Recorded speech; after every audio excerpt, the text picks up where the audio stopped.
পয়লা বৈশাখে তো ইলিশ আনতে পারি না, আর সামনে হলো জামাই ষষ্ঠী, তখনও আনতে পারবো না। ইলিশের দাম একদম আকাশ ছোঁয়া হয়ে যাবে।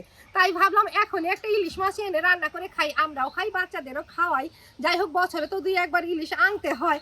আর আমি যে মাসালা দাদার কাছ থেকে ইলিশ মাছ আনি, ওখানে 2 সাইজের ইলিশ মাছ ছিল। একটা বড়, ওটা 1000 টাকার উপরে কেজি দর, আর এটা একটু ছোট, এটা 1000 টাকার কমই আছে। আর এও ভাবলাম অত বড়টা আমাদের নিলে লাগবেও না, একবারে এমনিতেই বরফের মাছ, ইলিশ মাছ, ওটা বাজারেও বরফে থাকে, আবার বাড়িতে এনেও ফ্রিজে রাখি।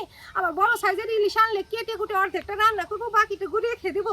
তার চাইতে ভালো ছোটটাই নিয়ে যাই, আমাদের একবারে রান্না করলে হয়ে যাবে। যাই হোক, মাছটা এখন আঁশটাশ ছাড়িয়ে কেটে বেছে ধুয়ে রান্না বসিয়ে দিই।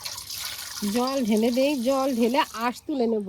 আগে তো আমার ঠাকুমাকে দেখতাম ঝিনুক দিয়ে আঁশ তুলতো, আর আমি আজকে একটা কয়েন নিছি, এটা দিয়েও ভালোভাবে আঁশ তোলা যায়।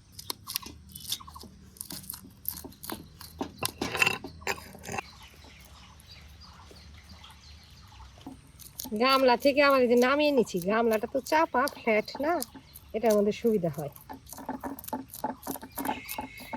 এখানে আঁশ ছাড়িয়ে নিলাম ঠিকই, তবে কাটতে পারবো না, বৃষ্টি নেমে গেছে। সকাল থেকে তো গুড়ি গুড়ি বৃষ্টি। আঁশ ছাড়িয়ে নিলাম, জলটা ফেলে নিয়ে ভিতরে গিয়ে কাটি। পরিষ্কার করে ধুয়ে নিলাম, হয়ে গেল। তাড়াতাড়ি ভিতরে যাই।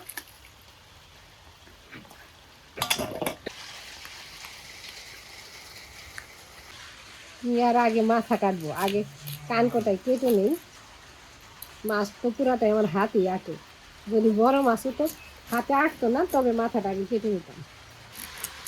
পাখনা টুকনা কেটে নিলাম, তবে মাছটা এখনো নরম হয় নাই, বরফ ঠিক মতো ছাড়ে নাই। এভাবে কাটলেই ভালো। ইলিশ মাছ একবারে যদি নরম হয়ে যায়, তখন কাটলে দেখা যায় কাটা কুটা বের হয়ে যায়। মাথাটা কেটে দিলাম। আমার ঠাকুমাকে দেখতাম ইলিশ মাছ কাটার সময় কানকো থেকে এই পর্দাটা ফেলতো, আর লেজা থেকেও একটা সাইডে কেটে ফেলে দিত মাঝখানটাতে। আমি তো কানকোটা কাটলাম, এটা আগে ফেলে নিই। মাথাটা এখন সাইজ করি, এদিকে কাটলাম, ফুলকাটা ফেলে নিই।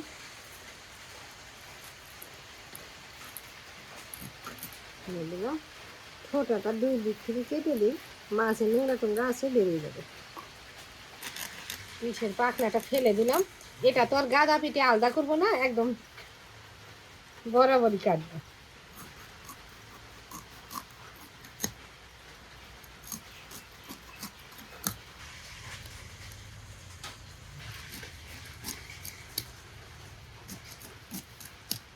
এই তো কাটা প্রায় হয়ে গেছে। লেজা থেকে আরো 1 পিস বের করে লেজাটা কাটবো। এখন লেজা কাটি। এই যে এখান থেকে আমার ঠাকুমা ফেলতো, আমিও সেইভাবেই ফেলি।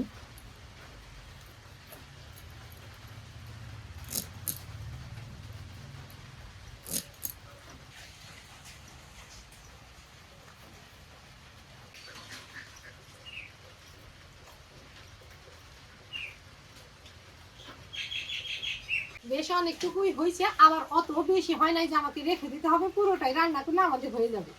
আলগা আলগা ভাবে একবার ধুবো, কাটার আগে তো বেশ কয়েকবার ধুয়ে নিয়েছি আর ছাড়িয়ে। এখানে সাদা কালো সর্ষে নিয়েছি বাটার জন্য, আর এই সর্ষে বাটতে একটু বেশ সময় লাগে। আর তাছাড়া আমার শিল বাটাতে না ধারও কমে গেছে, আবার মিক্সিতে বাটলে খেতে অতটা ভালো লাগে না, তাই জন্য সর্ষেগুলো আগে ভিজিয়ে দিই। অল্প জলে ভিজিয়ে দিলাম, তাছাড়াও ছাঁকনিতে ছেঁকেই নেব, জল একটু বেশি হলেও অসুবিধা নাই। এখন মাছের উপরে নুন হলুদ ছড়িয়ে দিব। নুন দিছি, এখন হলুদ গুঁড়ো দিই। এখন ভালোভাবে নুন হলুদ ভরিয়ে রাখি।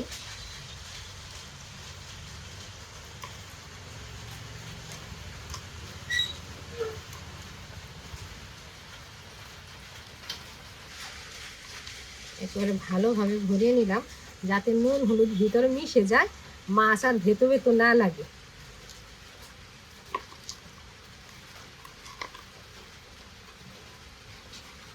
ঢেকে রেখে উনান জ্বালিয়ে নেই। এখন তো উনান জ্বালাতে একটু দেরি হয়। উনানে আজ দিচ্ছি, সর্ষেগুলো ছেঁকে পাটাতে ঢেলে নেই, তারপরে কড়াইটা বসাই।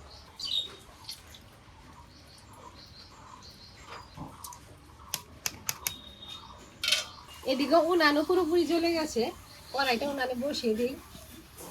ইলিশ মাছ তো খুবই সহজভাবে রান্না করি আমি, তো তাও একটু মাছ ভেজে নেই, আবার আছে। আমার ঠাকুমা মাঝে মাঝে সর্ষে দিয়ে যে করতো, মাছ ভেজে নিত না, অমনি সর্ষে বাটা কষিয়ে মাছ দিয়ে দিত।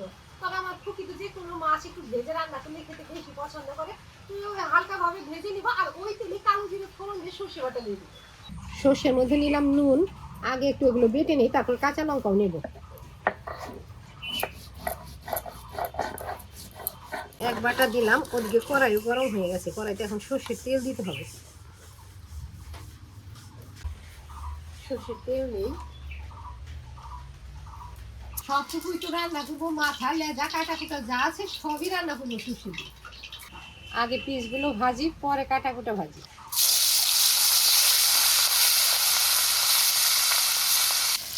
মাছটা একেবারে ভালো, আমি তো মাছ কাটি পাতলা পাতলা করে, তাও একদম ঠিক আছে, কাটা কুটা বের হয়নি। দুই এক বাটা দিচ্ছি, এখন কাঁচা লঙ্কা নেই।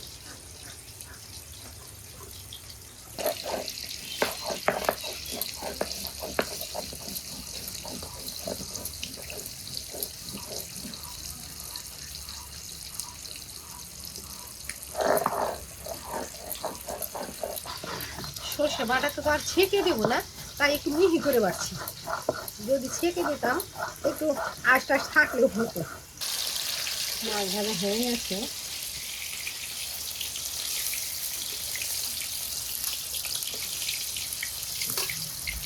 এখন বাকি মাথা লেজা ভাজি। সর্ষেগুলো তো বাটা হয়ে গেছে, ওদিকে মাছ ভাজাও প্রায় হয়ে গেছে, এখন সর্ষেটা নামিয়ে নিই।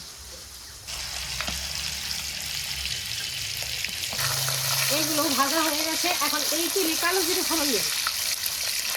কাটা কুটাগুলো আগে নামাই, মাথা লেজা আর একটু ভাজতে হবে। নামিয়ে নিলাম। এই তো রান্না প্রায় হয়ে গেছে, এখন কালো জিরে ফোড়ন দেবো, সর্ষে বাটা কষাবো, অল্প জলে জাল করবো। কালো জিরে, দেরি করা যাবে না, সর্ষে বাটাও দিয়ে দিই। এখন দিই হলুদ গুঁড়ো, মিশিয়ে নেই। নুনটা আগে দেবো না, সর্ষেগুলো তো নুন দিয়েই বাড়ছি। এই রান্নাতে নুনটা একটু বুঝে শুনে দিতে হয়, সর্ষেও নুন দিয়ে বাড়ছি, মাছও তো নুন হলুদ দিয়ে মেখে নিয়ে ভেজে নিচ্ছি। আর কোনো মশলাই দেবো না, তবে গোটা কাঁচা লঙ্কা দিলাম, এটা গরম ভাতে ডলে ডলে খেতে ভালো লাগবে। আমি তো আর কোনো মশলা টসলা দেবো না, এখন ঝোলের অল্প জল দেবো। কেউ চাইলে অন্যান্য মশলা দিতে পারে বা দেয়ও, তবে ইলিশ মাছ আমি তেমন কোনো মশলা দিই না, বেশি জল দেবো না। এখন এই মাছ দেবো আর শেষে অল্প কাঁচা সর্ষের তেল ছড়িয়ে নামিয়ে দেবো।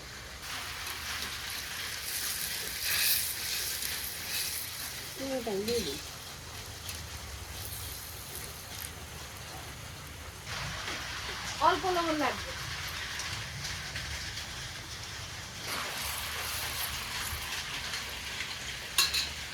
এখন দেবো উপরে একটু সর্ষের তেল।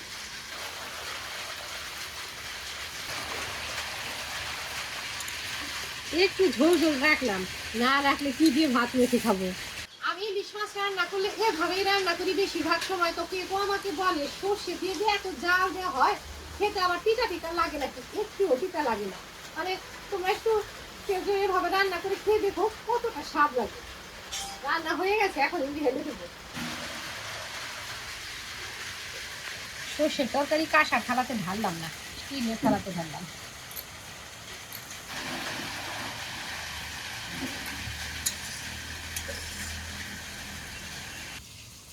গরম ভাতে সর্ষে ইলিশ, যদিও খিচুড়ির সাথে ইলিশ মাছ ভাজা খেতে ভালো লাগে, তবে আজকে তো সর্ষে ইলিশ করলাম, তাই গরম গরম ভাত বেড়ে দিই, খুবই খেয়ে নিই।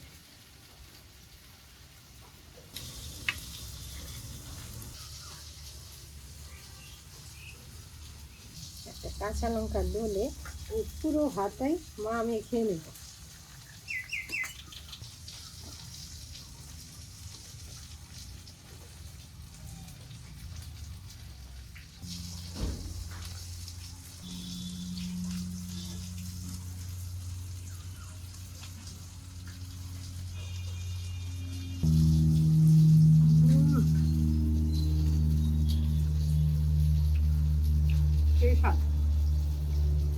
সর্ষে ইলিশ আর গরম ভাত। আবার বাইরে একটু বৃষ্টি পড়ছে ঝিরিঝিরি। পুরো ভাতটার মধ্যে লঙ্কা মেখে নিচ্ছে। কাঁচা লঙ্কার ঝাল, এটা খেলে অসুবিধা নাই, এটা খেলেই ভালো লাগে। সর্ষের সাথে কাঁচা লঙ্কা ডলে এর যে কি একটা ঝাঁজ যা স্বাদ লাগে, তার মধ্যে কাঁচা সর্ষের তেল ছড়িয়ে দিচ্ছি, খেতে সেই স্বাদ লাগছে।